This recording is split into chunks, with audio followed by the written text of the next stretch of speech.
Welcome class. आज हम देखेंगे जेनेटिक्स। ओके, जेनेटिक्स आनुवंशिकी। इसके प्रीवियस क्लासेस में हम लोग पादप प्रजनन के बारे में स्टडी कर चुके हैं। निषेचन फर्टिलाइजेशन कैसा होता है, एग फॉर्मेशन कैसा होता है और नया सीड्स का निर्माण कैसा होता है। आज देखेंगे आनुवंशिकी। ठीक है, आनुवंशिकता कैसी है, ठीक है, जेनेटिक्स है ना, इसको इंग्लिश में जेनेटिक्स कहते हैं। सबसे पहले गैगर जॉन मेंडल है ना, गैगर जॉन मेंडल को क्या कहा जाता है, फादर ऑफ जेनेटिक्स के नाम से इसे जाना जाता है। फादर ऑफ जेनेटिक्स के नाम से किसे जाना जाता है, गैगर जॉन मेंडल ने। ठीक है, ये क्या हुआ था, इनका बर्थ हुआ था 22 जुलाई 1822 में ऑस्ट्रेलिया में हुआ था। ऑस्ट्रेलिया के बून नामक शहर में इनका जन्म हुआ था। और इन्होंने क्या किया था, मटर के पौधों पर है ना, मटर के पौधों पर क्या किया था, इन्होंने रिसर्च किया था। और ये मटर के पौधों पर कैसे रिसर्च किया था, इन्होंने 7 विपरीत लक्षण वाले मटर लिए थे, मतलब कि 7 डिफरेंट कैरेक्टर्स ऑफ मटर लिए थे। इनके बीच क्या किया इन्होंने, स्वपरागण मतलब कि सेल्फ पॉलिनाइजेशन एंड क्या किया था, क्रॉस पॉलिनाइजेशन के बाद क्या किया था, एक हाइब्रिड्स का निर्माण किया था। ठीक है, तो इन्होंने 7 जो था डिफरेंट कैरेक्टर्स वाले मटर्स पर रिसर्च किया था। ठीक है, मतलब कि आनुवंशिकता मतलब क्या होता है कि एक पीढ़ी से दूसरी पीढ़ी पर समान लक्षणों को लेकर चलते हैं, उसे हम आनुवंशिकी कहते हैं। और जिसमें इसका अध्ययन किया जाता है उसको आनुवंशिकता कहते हैं। ठीक है, मतलब कि जेनेटिक्स कहते हैं। ठीक है, नेक्स्ट होता है इसमें सबसे इम्पॉर्टेंट है आनुवंशिकी में मेंडल लॉ या फिर मेंडल इनहेरिटेंस। ठीक है, मेंडल्स के नियम क्या है, तो मेंडल ने 3 नियम्स दिए थे। सबसे पहला दिया था लॉ ऑफ डोमिनेंस, ठीक है, प्रभाविता का नियम। दूसरा दिया था law of segregation, that is क्या है आपका कि युग्मक शुद्धता का नियम। ठीक है, और थर्ड होता है आपका लॉ ऑफ इंडिपेंडेंस असॉर्टमेंट, मतलब कि स्वतंत्र अपयूहन का नियम। ठीक है, ये 3 लॉ दिए थे प्रीवियस, आपने 9th 10th में भी इसके बारे में पढ़ा होगा। तो मेंडल्स के 3 लॉ होते हैं, law of dominance, law of segregation, law of independent assortments. ठीक है, नेक्स्ट होता है जो सबसे इंपॉर्टेंट होता है इसमें, एक संकर cross, that is a monohybrid cross, and second होता है द्विसंकर cross, that is a dihybrid cross. ठीक है, तो एक संकर क्रॉस क्या होता है, जिसमें क्या होता है एक ही लक्षण वाले पौधों के साथ इनका क्रॉस कराया जाता है और उसके बाद जो पीढ़ी प्राप्त होती है, जैसे कि F1 पीढ़ी हमको प्राप्त हुई है, वो किसके द्वारा प्राप्त होती है हमको, मोनोहाइब्रिड। जब हम मोनोहाइब्रिड मतलब कि समान लक्षण, एक ही समान लक्षणों वाले पौधों के साथ उनका क्रॉस कराते हैं, उसके बाद जो हमको पीढ़ी प्राप्त होती है, नया जनरेशन प्राप्त होता है, उसको हम F1 पीढ़ी कहते हैं। ठीक है, जैसे कि एक संकर क्रॉस मतलब कैसे कराएंगे, मान लो जाए capital T and capital T, ये दोनों क्या है, लंबे पौधे। ठीक है, और उसी में स्मॉल टी और स्मॉल टी, ठीक है, ये दोनों क्या है, बौने पौधे, मतलब कि ये लॉन्गेस्ट है और ये क्या है, स्मॉलेस्ट प्लांट है। इन दोनों के बीच जो हम क्रॉस कराएंगे तो हमको क्या मिलेगा, capital T and small T. ठीक है, तो ये क्या होगा, संकर लंबी। ठीक है, तो ये दोनों क्या कहलाएगा, ये जो मिलेगी लास्ट हमको capital T and small T, that is है F1 पीढ़ी। ठीक है, इसको आगे मैं और डिटेल से आपको बताऊंगी। ठीक है, लॉ ऑफ डोमिनेंस के अंतर्गत। दूसरा होता है आपका द्विसंकर cross, that is a dihybrid. ठीक है, जब डाई हाइब्रिड में क्या होता है, 2 लक्षणों को लेकर, है ना, मतलब कि क्या होता है, 2 डिफरेंट कैरेक्टर्स को लेकर हम उसको क्या कराते हैं, क्रॉस कराते हैं। उसके बाद जो सेकंड हमको जनरेशन प्राप्त होता है, F2 पीढ़ी जो प्राप्त होती है, उसको क्या कहते हैं अपन, डाईहाइब्रिड या फिर द्विसंकर क्रॉस। नेक्स्ट होता है जीनोटाइप एंड फिनोटाइप। ठीक है, genotypes that is dependent of the gene and phenotype that is dependent of the, that is the phenotype that is dependent of the DNA structure. ठीक है, जो उस प्लांट का DNA structure रहेगा, ये phenotype उस पर डिपेंडेंट करता है। जीनोटाइप क्या करता है, जीन पर डिपेंडेंट करता है कि कितने जीन्स वहाँ पर क्रॉसिंग्स में यूज हुए और कितने जीन का हमको अनुपात, दैट इज अ रेशियो हमको प्राप्त हुआ। ठीक है, तो यहाँ पर आपको समझ में आया कि आनुवंशिकता के अंतर्गत हमको किसके किसके बारे में पढ़ना है। सबसे पहला कि फादर ऑफ जेनेटिक्स कौन था, मेंडल था, जिसका पूरा नाम था गैगर जॉन मेंडल। ये 22 जुलाई 1822 में ऑस्ट्रेलिया में ब्रून शहर में इनका जन्म हुआ था। सेकंड होता है कि इसने किस पे रिसर्च किया था, तो इसने मटर के पौधे पे, पाइसम्स पे रिसर्च किया था। और इसने पाइसम्स के पौधे में 7 different characters of the pisums पे या फिर 7 different of character of the मटर्स के पौधे पे इसने रिसर्च किया था। ठीक है, थर्ड इंपॉर्टेंट है मेंडल ऑफ लॉ। ठीक है, मेंडल के नियम, तो मेंडल के 3 नियम्स होते हैं, law of dominance, law of segregation, law of independent assortments. ठीक है, तो ये हम आगे की क्लासेस में आपको एक्सप्लेन करते हैं। ठीक है, सबसे फर्स्ट देखते हैं मेंडल लॉस में कि प्रभाविता का नियम है ना, जिसे लॉ ऑफ डोमिनेंस कहा जाता है। तो एक डेफिनेशन देखिए, एक जोड़ा विपरीत गुणों वाले शुद्ध माता या पिता में संकरण करने से प्रथम पीढ़ी में प्रभावी गुण प्रकट होता है तथा अप्रभावी गुण छिप जाता है। मतलब कि सबसे पहला प्रभाविता के नियम में यही बताया जाता है लॉ ऑफ डोमिनेंस में कि जो माता पिता के जो लक्षण है ना, जो प्रथम पीढ़ी को मिलते हैं, उसमें क्या होता है कि जो गुण होता है वो प्रभावी गुण जो रहते हैं स्पष्ट रूप से प्रेजेंट्स होते हैं और जो अप्रभावी गुण है वो छिप जाते हैं। अब ये क्यों छिप जाते हैं, तो मेंडल का जो सेकंड लॉ इसमें देखना कि अप्रभावी गुण कब काम आते हैं। ठीक है, तो सबसे पहले देखते हैं कि एक संकर क्रॉस के नियम द्वारा, है ना, मोनोहाइब्रिड क्रॉस जब हम फर्स्ट F1 पीढ़ी हमको कैसे मिलती है। तो सबसे पहले हम लोग एक शुद्ध लंबे पौधे, मतलब कि जो रहता है प्योर जो रहता है लॉन्गेस्ट लेते हैं और दूसरा जो रहता है स्मॉलेस्ट लेते हैं प्लांट। ठीक है, तो सबसे पहले क्या होता है कि ये जो है ये लंबे हैं और ये जो है ये बौने। ठीक है, इन दोनों के बीच जब हम क्रॉस कराते हैं, ठीक है, तो सबसे पहला क्या होता है टी से जो रहेगा इंडिविजुअल कैपिटल टी निकल जाएगा, उसमें स्मॉल टी। जब इन दोनों के बीच हम लोग फर्स्ट जनरेशन का, है ना, F1 पीढ़ी का जब क्रॉस कराएंगे तो क्या मिलेगा हमको, capital T capital T small T and small T. ठीक है, तो इसमें क्या हुआ, ये जो हुए ये लंबे निकले, ये जो हुए ये संकर लंबे हुए, ये जो हुए ये भी संकर लंबे हुए और ये जो हुए बौने पौधे हुए। ठीक है, तो यहाँ पर समझ में आ रहा है कि जो प्रभावी कौन सा है हमारे पास प्लांट, तो लंबे प्लांट सबसे ज़्यादा प्रभावी है ना। प्रभाविता के नियम में ही बताया है कि जो सबसे ज़्यादा जो रहता है लॉ ऑफ डोमिनेंस में बताया गया है कि प्रभावी गुण ही प्रेजेंट होंगी, जब फर्स्ट जनरेशन में जो भी रहेगा वो प्रभावी गुण ही प्रेजेंस होगा। ठीक है, तो यहाँ पर क्या है, लंबे जो है वो प्रभावी है और बौने केवल एक प्लांट है, तो ये अप्रभावी है, तो ये क्या करेगा, अफेक्ट नहीं करेगा। ठीक है, तो जब हम इसका रेशियो निकालते हैं, है ना, जब इसके हम कैरेक्टर्स का रेशियो निकालते हैं तब ये रेशियो क्या होगा, 3:1। क्वेश्चन पूछता है आपका मोनोहाइब्रिड क्रॉस में, है ना, मोनोहाइब्रिड क्रॉस में जो रहता है कि रेशियो क्या रहता है। ठीक है, तो रेशियो क्या आएगा आपका 3:1। अगर आप इसका जीनोटाइप निकालें, है ना,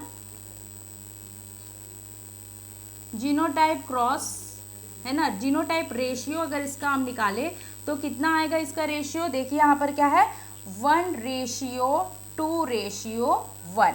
यहाँ पर दिख रहा है ये 1 जो है लंबे हैं, 2 संकर लंबे, दैट इज अ प्रभावी है, तो ये 2 होंगे और रेशियो 1 होगा। ठीक है, अगर इसका परसेंटेज आपके एग्जाम में पूछता है परसेंटेज कितना होता है एक संकर क्रॉस का, तो 25%, 50% एंड 25%। तो ये पिछले साल क्वेश्चन आया था कि एक संकर क्रॉस जब हम कराते हैं, है ना, एक संकर जब हम क्रॉस कराते हैं तो संकर लंबे कितने परसेंट से होते हैं, तो आपको याद होना चाहिए 50% जो रहता है वो संकर क्रॉस होता है। ठीक है, तो प्रभाविता के नियम स्पष्ट होता है कि प्रभावी कौन सा है यहाँ पर, लंबे। ठीक है, तो और अप्रभावी कौन से हैं, बौने।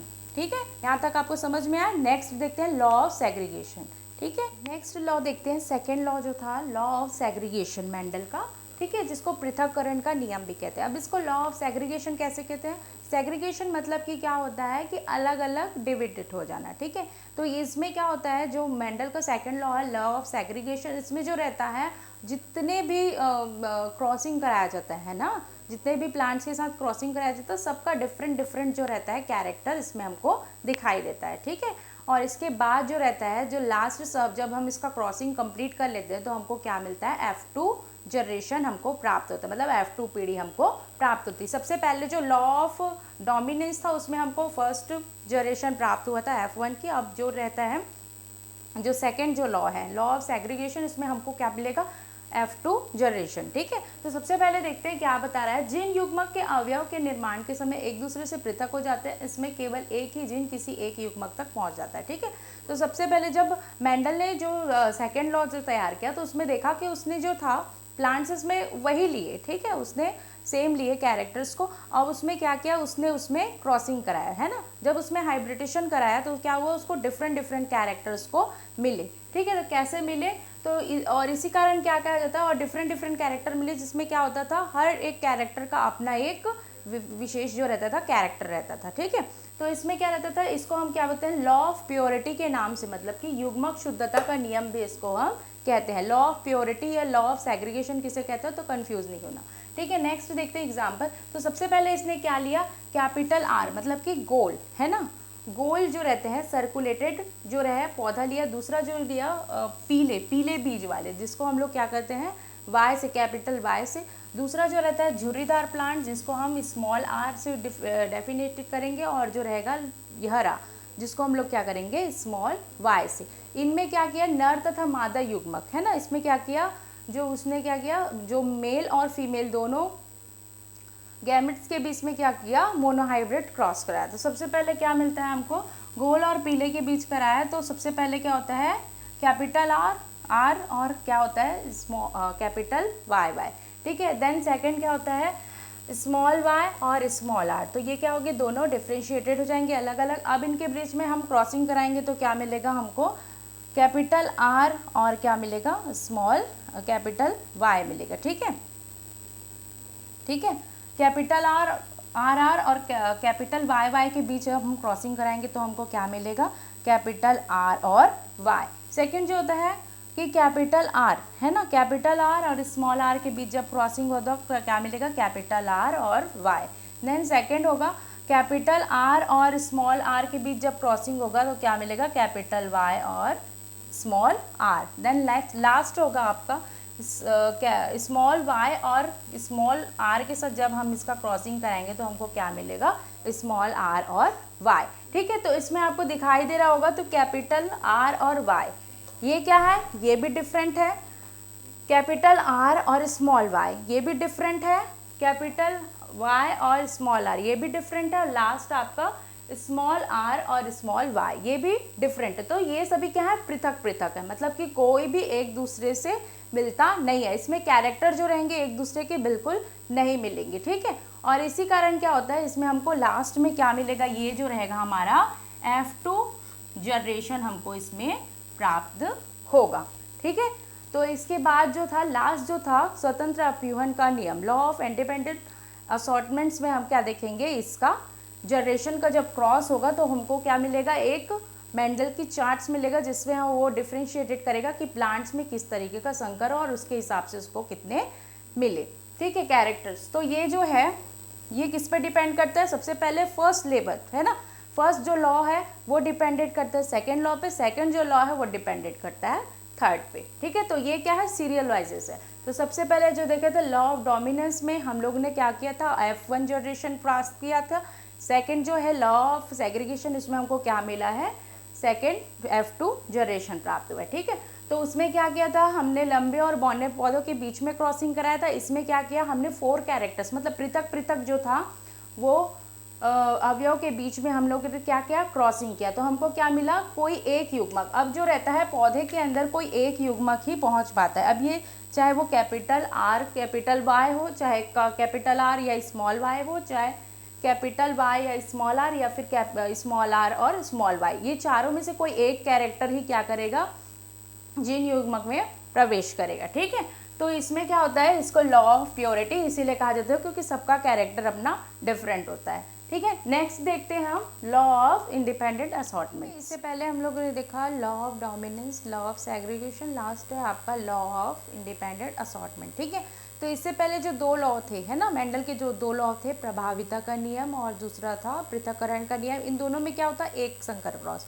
एक संकर क्रॉस कैसे कराया गया था, समान जाति के पौधों के साथ। ठीक है, समान जाति जिसमें एक लंबा हो चाहे एक बौना हो। ठीक है, तो इसमें क्या किया गया था, स्वपरागण, मतलब कि उसने सेल्फ पॉलिनाइजेशन करा के देखा था। ठीक है, अब जो था लास्ट जो लॉ था इनका, लॉ ऑफ इंडिपेंडेंट असॉर्टमेंट में इसने क्या किया था मेंडल ने, कि उसमें क्या करा, पर परागण करके देखा, ठीक है। पर परागण मतलब कि क्रॉस पॉलिनेशन करके देखा F2 जनरेशन के ठाल, ठीक है। तो उसके लिए क्या किया था, इसने डाई हाइब्रिड क्रॉस कराया। डाई हाइब्रिड क्रॉस क्या होगा, द्विसंकरण क्रॉस। तो इसमें कुछ महत्वपूर्ण बिंदु आपको याद रखने होंगे जब मैं इसको चार्ट को आपको एक्सप्लेन करूंगी, ठीक है। तो सबसे पहले हम लोग देख लेते हैं, डेफिनेशन देख लेते हैं, ठीक है। लॉ ऑफ इंडिपेंडेंट असॉर्टमेंट्स का डेफिनेशन क्या होगा, जब दो जोड़ी विपरीत लक्षणों वाले पौधों के बीच में संकरण कराया जाता है तो लक्षणों के पृथक स्वतंत्र हो जाते, पृथक्करण स्वतंत्र हो जाते हैं, ठीक है। मतलब दो विपरीत लक्षण, मतलब कि इसमें क्या बताया है कि टू डिफरेंट, है ना, टू डिफरेंट कैरेक्टर्स वाले प्लांट्स के बीच जब हम क्या कराते हैं, संकरण, है ना, जब टू डिफरेंट प्लांट्स के बीच जब हम लोग हाइब्रिडाइजेशन कराते हैं तो इनमें क्या होता है, दोनों के लक्षण जो रहते हैं वो डिफरेंशिएट में होते हैं और ये दोनों क्या हो जाते हैं, स्वतंत्र हो जाते हैं। मतलब कि कोई भी एक दूसरे से डिपेंडेबल नहीं होता। इससे पहले भी हम लॉ ऑफ सेग्रीगेशन में देखा कि सबके जो कैरेक्टर रहेंगे वो डिफरेंट रहेंगे, लेकिन इसमें क्या रहते हैं, वो फुल्ली जो रहते हैं ना, चाहे वो मेल का हो चाहे फीमेल का हो, है ना, ये दोनों का प्लांट्स का क्या रहेगा, ये क्या रहते हैं, फ्रीली जो रहते हैं, किसी प्रकार से किसी पर डिपेंडेंट नहीं होते, ठीक है। तो हम लोग जब द्विसंकर कराएंगे तो सबसे पहले हम लोग डाई हाइब्रिड क्रॉस कराने के लिए कुछ इंपॉर्टेंट पॉइंट्स हमको याद रखना है, ठीक है। तो सबसे पहला क्या होता है, जब भी कैपिटल आर आएगा तो हम इसको सर्कल या फिर गोल पढ़ेंगे। जब भी कैपिटल वाई आएगा तो हम इसको क्या पढ़ेंगे, येलो या फिर पीला पढ़ेंगे। जब भी क्या होगा, कैपिटल आर और स्मॉल आर आएगा तो हम इसको पीला पढ़ेंगे, ठीक है। तो सबसे पहले यहाँ पर क्या हो जाता है, जब हम कैपिटल आर और स्मॉल वाई को जब हम पढ़ते हैं तो ये पीला क्यों पढ़ते हैं, यहाँ पर हमारा प्रभाविता का नियम, लॉ ऑफ डोमिनेंस आ जाता है ना, कि जो पहला है ना, जो प्रभावी लक्षण है वो अप्रभावी लक्षण को छिपा देता है, ठीक है। नेक्स्ट होता है कैपिटल आर और स्मॉल आर, इसमें भी वही प्रभाविता क्रॉस कर रहा है कि क्योंकि कैपिटल आर जो है वो प्रभावी है और स्मॉल आर जो है वो अप्रभावी, तो प्रभावी अप्रभावी के ऊपर छिपा देता है, ठीक है। तो इसको हम लोग भी सर्कल पढ़ेंगे, गोल पढ़ेंगे। इसमें फिर क्या है, स्मॉल वाई तो इसको हम हरा पढ़ेंगे, स्मॉल आर रहेगा तो हम इसको झुर्रीदार प्लांट पढ़ेंगे, ठीक है। तो यहाँ पर रखना, जब भी कैपिटल आर और कैपिटल वाई आएगा तो हम इसको गोल ही पढ़ेंगे, ठीक है। क्यों गोल पढ़ेंगे, येलो नहीं पढ़ेंगे, क्योंकि प्रभावी लक्षण ही बताता है, ठीक है। उसके बाद शुद्ध और अशुद्ध, मतलब कि प्योरिटी और इनप्योरिटी, ठीक है। जब इस चार्ट को मैं एक्सप्लेन करूंगी तो बताया जाएगा प्योरिटी और अप्योरिटी प्लांट्स क्या होते हैं, ठीक है। तो जब प्योरिटी और अप्योरिटी देखते हैं तो कैपिटल आर और कैपिटल वाई या फिर स्मॉल आर या फिर स्मॉल वाई, तो इनमें से कोई भी अगर एक जोड़ा हमको मिलता है तो हम इसको क्या पढ़ेंगे, शुद्ध, मतलब कि प्योर, ठीक है। नेक्स्ट होता है इनप्योर, मतलब कि जब भी एक छोटा या फिर एक बड़ा, चाहे वो एक कैपिटल हो चाहे एक स्मॉल लेटर हमको साथ में मिलेगा जोड़ों पे, है ना, दोनों साथ में मिलेगा तो हम उसको क्या पढ़ेंगे, हमेशा इनप्योर, ठीक है। तो सबसे पहले यहाँ पर देखिए मैंने डिवाइड किया है फीमेल एंड मेल, ठीक है। इन दोनों में हम क्रॉसिंग करा के क्या करेंगे, द्विसंकरण क्रॉस कराएंगे, ठीक है। द्विसंकरण क्रॉस के बाद हमको इसका जीनोटाइप और फिनोटाइप्स का रेशियो मिलेगा, ठीक है। और ये जो रहेगा स्वतंत्र अपयूहन का नियम जो रहेगा, इसमें कैसे कैसे डिफरेंट होकर ये जो रहता है इंडिपेंडेंट असॉर्टमेंट्स है वो हमको मिलेगा, ठीक है। तो यहाँ पर देखिए, यहाँ पर भी कैपिटल आर और कैपिटल वाई, यहाँ पर क्या होगा, कैपिटल आर स्मॉल वाई, यहाँ पर स्मॉल आर कैपिटल वाई और यहाँ पर स्मॉल आर और स्मॉल वाई। अब इनके बीच हम क्रॉसिंग करेंगे और एक तालिका हमको मिलेगी जिससे हमको क्या मिलेगा, फिनोटाइप या जीनोटाइप का रेशियो, ठीक है। Okay, now the example of independent assortment, ठीक है। तो सबसे पहले देखते हैं द्विसंकर क्रॉस के, मैंने इससे पहले बताया था इंपॉर्टेंट्स जो पॉइंट्स है वो क्या क्या है, किसको किसको क्या कहना। अगर कैपिटल आर है तो उसको हम लोग क्या पढ़ेंगे कि कैपिटल आर है तो हम उसको गोल पढ़ेंगे, है ना। और इससे पहले क्या बताया था कि अगर वो कैपिटल वाई हो तो हम उसको क्या पढ़ेंगे, पीला पढ़ेंगे। स्मॉल आर हो तो उसको हरा पढ़ेंगे। स्मॉल आर हो तो उसको झुर्रीदार पढ़ेंगे। और स्मॉल वाई हो तो उसको हम लोग क्या पढ़ेंगे, हरा पढ़ेंगे, ठीक है। इसके पहले नोट्स में मैंने बताया था, ठीक है। अभी देखो इसका पहले भी चार्ट में, तो इसको हम लोग क्या करते हैं, क्रॉसिंग करके देखते हैं, ठीक है। तो एक तरफ हम लोग मादा युग्मक रख देते हैं, दूसरा तरफ नर युग्मक, ठीक है। तो मैंने इसके पहले डेफिनेशन में बताया था कि दो विपरीत लक्षणों वाले, है ना, ये दो विपरीत लक्षणों वालों के साथ जब हम क्रॉसिंग कराते हैं ना, F2 जनरेशन के साथ जब हम लोग क्रॉसिंग कराते हैं, है ना, तो उसके बाद हमको क्या होता है, पृथक हमको क्या मिलता है, स्वतंत्र युग्मक मिलते हैं। ठीक है, तो पृथक पृथक है, सभी डिफरेंट है। ठीक है, ये हमको किससे मिला था, ये हमको मिला था F2 पीढ़ी से। ठीक है, F2 जनरेशन से। ठीक है, तो जब इसका हम लोग क्रॉसिंग कराएंगे तो कैपिटल आर कैपिटल वाई और कैपिटल आर स्मॉल वाई, और क्या मिला था हमको, स्मॉल आर कैपिटल वाई और स्मॉल आर स्मॉल वाई मिला था। ठीक है, अब इसके बीच में क्रॉसिंग कराएंगे, कैपिटल आर कैपिटल वाई के साथ हम क्रॉसिंग करेंगे तो R R capital R R और कैपिटल वाई वाई। ठीक है, उसके बाद देखिए कैपिटल आर और स्मॉल वाई के बीच हम जब कैपिटल आर और कैपिटल वाई का क्रॉसिंग कराएंगे तो क्या मिलेगा, कैपिटल आर आर और क्या मिलेगा, एक कैपिटल वाई और क्या इसका स्मॉल वाई। ठीक है, तो नेक्स्ट होगा जब कैपिटल आर और स्मॉल वाई का कैपिटल वाई का हम जब क्रॉसिंग कराएंगे कैपिटल आर और कैपिटल वाई से, तो हमको क्या मिलेगा, कैपिटल आर स्मॉल वाई और क्या मिलेगा, कैपिटल वाई और कैपिटल वाई। ठीक है, नेक्स्ट देखिए आप कैपिटल आर स्मॉल आर और स्मॉल वाई का हम जब कैपिटल आर और कैपिटल वाई से क्रॉसिंग कराएंगे तो क्या मिलेगा, capital R small Y small R और कैपिटल वाई और स्मॉल वाई मिलेंगे। ठीक है, तो इन सभी में लक्षण किस प्रकार के दिखाई दे रहे हैं हमको, गोल पीला। ठीक है, जहाँ पर भी कैपिटल आर आएगा उसको हम क्या पढ़ेंगे, गोल, और कैपिटल वाई जहाँ पर आएगा उसको हम लोग क्या पढ़ेंगे, पीला। तो इन दोनों में जोड़ा जो है बिल्कुल सामान्यता का जोड़ा है, तो उसको हम लोग क्या पढ़ेंगे, शुद्ध पढ़ेंगे। ठीक है, ये मैं आगे एक्सप्लेन करूंगी जब पूरा चार्ट आपको समझ में आ जाएगा। ठीक है, नेक्स्ट जो है ये कैपिटल आर वाई का क्रॉसिंग हम किसके साथ कराएंगे, कैपिटल आर और स्मॉल वाई के साथ। ठीक है, फिर सेम टेबल होगा, फिर इसका क्रॉसिंग इसके साथ कराएंगे, फिर इसका क्रॉसिंग फिर इसके साथ कराएंगे, फिर इसका क्रॉसिंग फिर इसके साथ कराएंगे। तो देखिए कैपिटल वाई आर का कैपिटल आर और स्मॉल वाई से कराएंगे तो हमको ये जनरेशन मिलेगा, कैपिटल आर आर और कैपिटल वाई और स्मॉल आर। फिर कैपिटल आर वाई का हम लोग किसमें, फिर कैपिटल आर वाई से कराएंगे तो कैपिटल आर आर का small Y Y, small Y Y आया तो क्या होगा यहाँ पर, हरा। ठीक है, ठीक है, स्मॉल वाई वाई आएगा तो यहाँ पर क्या हो जाएगा, हरा। फिर देखिए क्रॉस कराएंगे कि स्मॉल आर से कैपिटल वाई और कैपिटल आर और स्मॉल वाई का, तो क्या मिलेगा हमको, कैपिटल आर स्मॉल आर और कैपिटल वाई और स्मॉल वाई मिलेगा। ठीक है, नेक्स्ट जो है स्मॉल आर और वाई का क्रॉसिंग, स्मॉल वाई का crossing capital R small Y से कराएंगे तो फिर हमको क्या मिलेगा, कैपिटल आर और स्मॉल आर और कैपिटल स्मॉल वाई। ठीक है, तो स्मॉल वाई ठीक से फिर से आया तो ये क्या होगा, हमारा हरा मिलेगा। ठीक है, और यहाँ पर आर जो है वो प्रभावी है तो ये क्या कहलाएगा, गोल। ठीक है, यहाँ तक क्लियर हुआ, समझ में आया आप लोगों को कि स्मॉल वाई आया तो यहाँ पर हरा होगा और ये शुद्ध होगा क्योंकि दोनों पेयर बराबर, मतलब ये दोनों कैपिटल में और ये दोनों स्मॉल में, इसलिए ये शुद्ध कहलाएगा। ठीक है, और यहाँ पर अशुद्ध क्यों कहला रहा है, तो देखिए ये आर एक कैपिटल में ये स्मॉल में है। ठीक है, तो इसलिए क्या कहला, ये अशुद्ध कहला। नेक्स्ट देखते हम कि कैपिटल आर वाई का। ठीक है, स्मॉल आर और कैपिटल वाई का जब हम क्रॉसिंग कराएंगे, किससे कराएंगे क्रॉसिंग किससे कराएंगे, तो फिर इससे कराएंगे। ठीक है, तो ये क्या होगा, फिर ये जनरेशन हमको इसी तरह से कंटिन्यू प्राप्त होगा। ठीक है, तो जब इसका क्रॉसिंग कराएंगे, है ना, तो इसका जब क्रॉसिंग कराएंगे हम लोग यहाँ से फिर से शुरू होगा, कैपिटल आर वाई का हम लोग किसके साथ क्रॉसिंग कराएंगे, स्मॉल आर और कैपिटल वाई के साथ, तो हमको क्या मिलेगा, फिर कैपिटल आर और स्मॉल वाई और कैपिटल वाई और स्मॉल वाई। ठीक है, नेक्स्ट फिर कैपिटल आर और स्मॉल वाई का हम क्रॉसिंग कराएंगे किससे, स्मॉल वाई और कैपिटल वाई से। ठीक है, स्मॉल आर और कैपिटल वाई से, तो हमको क्या मिलेगा, फिर गोल और पीला मिलेगा।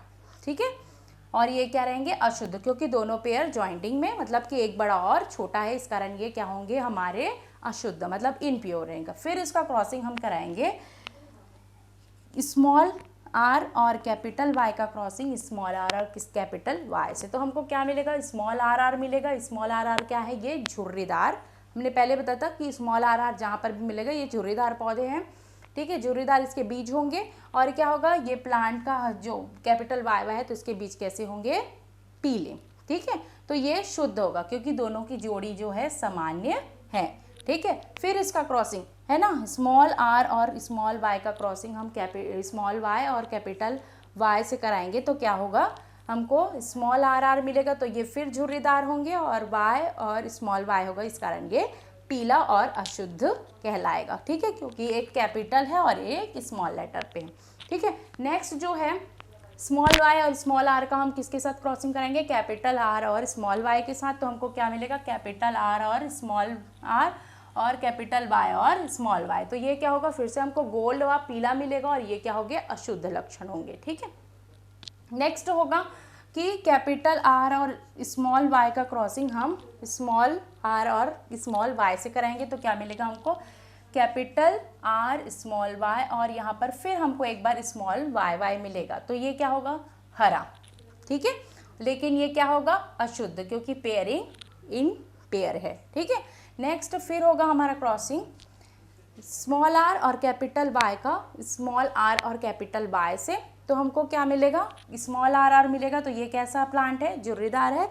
व ये वाई वाई जो है इम्पेयर, इसलिए अशुद्ध होगा, और ये वाई जो प्रभावी, इस कारण ये पीला।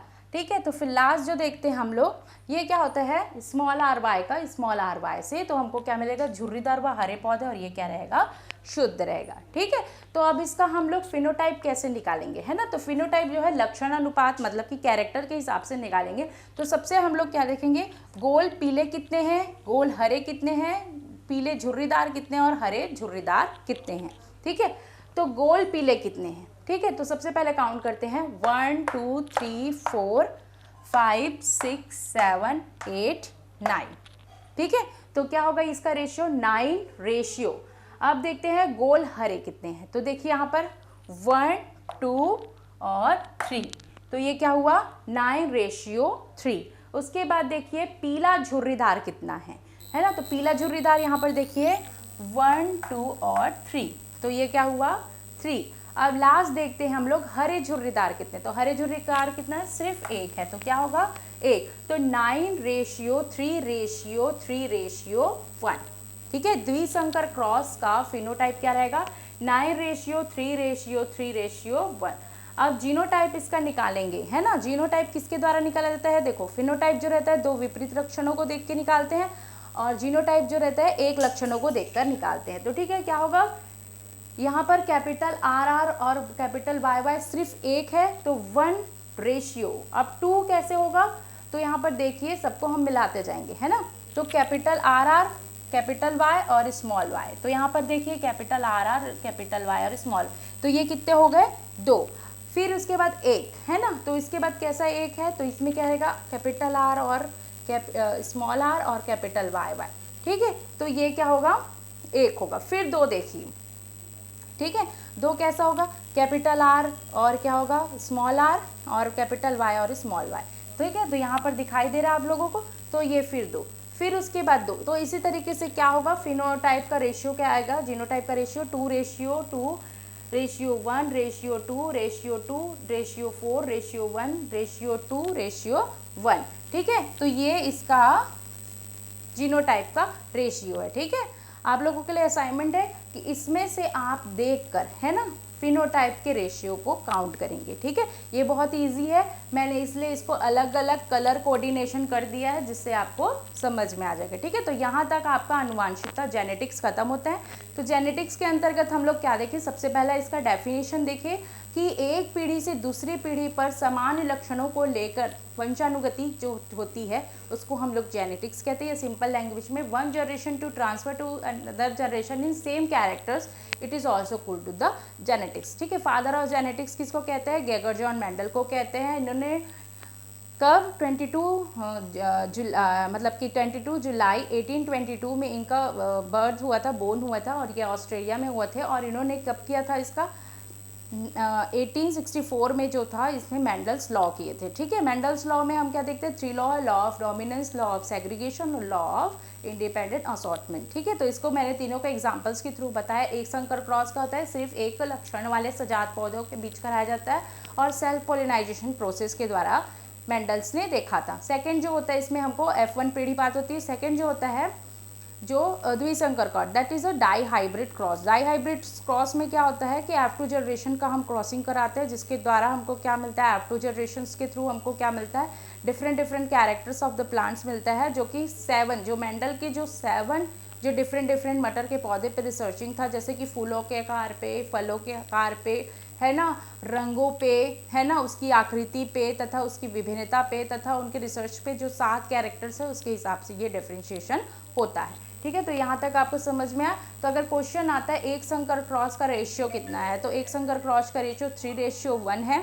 ठीक है, द्विसंकर क्रॉस मतलब मोनोहाइब्रिड क्रॉस मतलब एक संकर क्रॉस का 3:1 है। डाई हाइब्रिड क्रॉस का कितना रेशियो आएगा, तो 9:3:3:1। ठीक है, थैंक यू क्लास।